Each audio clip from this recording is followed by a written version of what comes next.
नमस्कार, स्वागत है आपका हमारे चैनल पर। मैं हूं आपके साथ शिप्रा सैनी। बिहार में जारी सियासी उठापटक के बीच दरअसल एनडीए का गठबंधन टूट चुका है। जिस तरह से नीतीश कुमार ने अब लालू प्रसाद यादव की पार्टी आरजेडी के साथ गठबंधन कर लिया है, तो ऐसे में अब बीजेपी लगातार नीतीश कुमार पर हमलावर है। और इसी कड़ी में बिहार के पूर्व उप मुख्यमंत्री सुशील कुमार मोदी ने नीतीश कुमार पर बड़ा हमला बोला है और उन्होंने कहा है कि ये सरासर सफेद झूठ है कि बीजेपी ने बिना नीतीश जी की सहमति के आरसीपी सिंह को मंत्री बनाया था। ये भी झूठ है कि बीजेपी जेडीयू को तोड़ना चाहती है, तोड़ने का बहाना खोज रहे थे। बीजेपी 2024 में प्रचंड बहुमत से आएगी, ये विश्वास जो है वो सुशील कुमार मोदी की ओर से जताया गया है। तो जिस तरह से बिहार में सत्ता परिवर्तन हुआ है, बीजेपी और जेडीयू का गठबंधन टूट चुका है और आरजेडी के साथ मिलकर अब नीतीश कुमार वहां सत्ता पर काबिज होंगे। तो बीजेपी ने जितना सम्मान दिया उतना सम्मान कभी उनको राजद कांग्रेस में नहीं मिल सकता है। आप अगर 96 से लेकर आज तक देखिए, चाहे अटल जी की सरकार हो या नरेंद्र मोदी की सरकार, तो बीजेपी ने जो उनको सम्मान दिया है और उस सम्मान के साथ जिस प्रकार से उन्होंने धोखा दिया है, वो करें कि हमारी पार्टी को तोड़ा जा रहा था। तो भाई हमको तो सरकार बनाने की 40 विधायक चाहिए। उनके पार्टी को अगर तोड़ भी देती बीजेपी तो सरकार क्या बन सकती थी और हम क्यों तोड़ेंगे भाई। हमारे जब उनके 44-45 विधायक थे तब हमने उनको मुख्यमंत्री स्वीकार किया। तो अगर हम चाहते तो उसी समय कुछ कर सकते थे। लेकिन बीजेपी ने आज तक कभी भी अपने किसी सहयोगी को धोखा नहीं दिया। हम लोगों ने उन्हीं लोगों को तोड़ा जिन लोगों ने हम लोगों को धोखा दिया।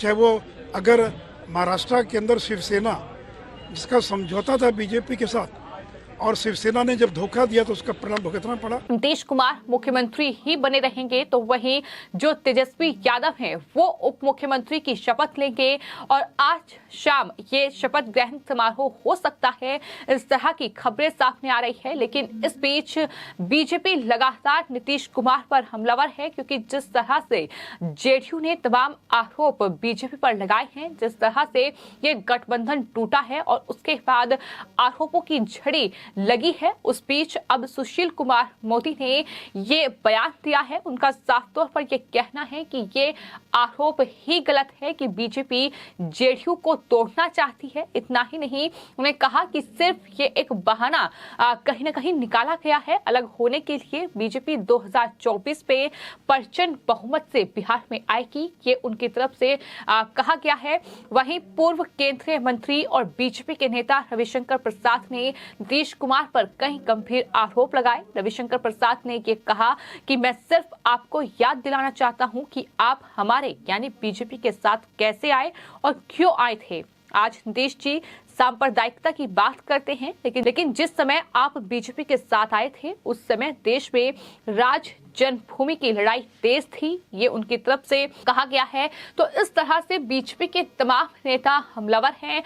आपको ये बता दें कि बिहार में जो सियासी उठापटक का दौर बीते कुछ दिनों में चला है, उस बीच बीजेपी का कोई बयान सामने नहीं आया था। दरअसल बीजेपी नेताओं का ये कहना था कि नीतीश कुमार क्या स्टेप उठाएंगे, इस पर सबकी निगाहें हैं। वेट एंड वॉच की स्थिति में बिहार में बीजेपी नजर आई। हालांकि जब नीतीश कुमार की ओर से बैठक में ये ऐलान कर दिया गया कि वो बीजेपी से अपना गठबंधन तोड़ रहे हैं और उसके बाद अब बीजेपी के तमाम नेता हमलावर हैं, वो नीतीश कुमार को याद दिला रहे हैं कि किस तरीके से वो बीजेपी के साथ आए थे, क्या वादे उनकी तरफ से किए गए थे, क्या बड़े बयान उनकी तरफ से दिए गए थे। यहाँ तक कि नीतीश कुमार की ओर से ये भी कहा गया था कि दरअसल वो उन लोगों के साथ गठबंधन कभी नहीं करेंगे जो कि भ्रष्टाचार में लिप्त हैं, जो कि जिन्होंने भ्रष्टाचार किया है, घोटाले किए हैं, वो भ्रष्टाचारियों के साथ कभी नहीं जाएंगे। लेकिन आज तस्वीर बदल चुकी है। आज यही बिहार के मुख्यमंत्री नीतीश कुमार उस पार्टी के साथ गठबंधन कर रहे हैं जिस पार्टी के प्रमुख जो हैं लालू प्रसाद यादव, वो भ्रष्टाचार और घोटालों में जेल में बंद हैं। इस तरीके से एक भ्रष्ट पार्टी के साथ गठबंधन किया है और यही वजह है कि बीजेपी लगातार हमलावर है। न सिर्फ बिहार के पूर्व उप मुख्यमंत्री और जो सांसद भी हैं सुशील कुमार मोदी, उन्होंने दरअसल ये बड़ा बयान दिया है। उन्होंने कहा है कि जेडीयू की ओर से जो भी आरोप लगाए गए हैं वो सरासर झूठ हैं और बीजेपी ने बिना नीतीश कुमार की सहमति के आरसीपी सिंह को मंत्री बनाया था, ये भी बिल्कुल झूठ है।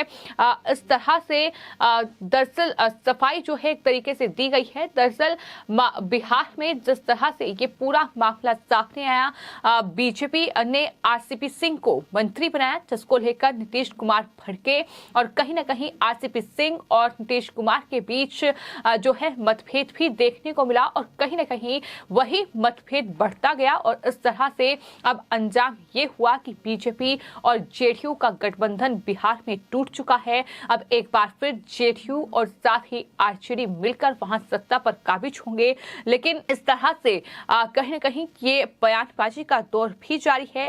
वहीं बीजेपी प्रदेश कोर कमेटी की बैठक खत्म होने के बाद जो प्रदेश अध्यक्ष हैं डॉक्टर संजय जायसवाल, उन्होंने नीतीश कुमार पर बड़ा हमला बोला। उन्होंने कहा कि नीतीश कुमार को बिहार की जनता सबक सिखाएगी। बहुमत के खिलाफ उन्होंने काम किया है। 2024 के लोकसभा चुनाव में बीजेपी 35 से ज्यादा सीटें जीतेगी ही।